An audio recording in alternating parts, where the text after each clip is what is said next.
السلام علیکم، میں ہوں مختار علی۔ آج شہید بھائی بختیور کا دن ہے، ان کو خراج عقیدت پیش کرنے کے لیے حاضر ہوا۔ شہید مائی بختاور سندھ کی پہلی کسان خاتون شہید مائی بختاور سندھ کی تاریخ میں کسانوں اور ہاریوں کے حقوق کی جدوجہد کی ایک عظیم علامت سمجھی جاتی ہے۔ وہ ضلع بدین کے علاقے ٹنڈو باگو کے قریب ایک ہاری خاندان میں پیدا ہوئیں اور اپنی پوری زندگی جاگیردارانہ ظلم و استحصال کے خلاف مزاحمت کی علامت بن گئیں۔ پس منظر 1940 کی دہائی میں سندھ کے بیشتر ہاری جاگیرداروں کی زمینوں پر کاشت کرتے تھے۔ فصل تیار ہونے پر اکثر جاگیردار اپنی مرضی سے بڑا حصہ لے جاتے تھے، جبکہ کسانوں کو ان کا جائز حق نہیں ملتا تھا۔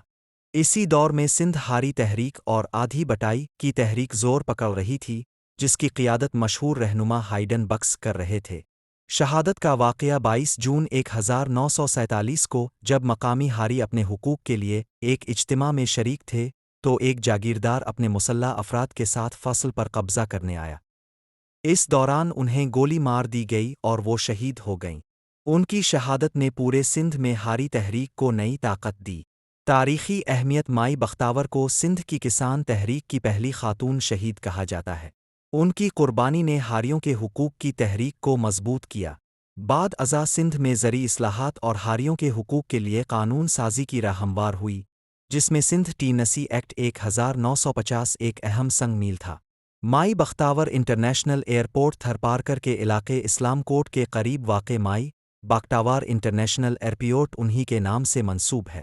یہ ایئرپورٹ 2018 میں فعال کیا گیا اور اس کا نام مائی بختاور کی جدوجہد اور قربانی کو خراج عقیدت پیش کرنے کے لیے رکھا گیا۔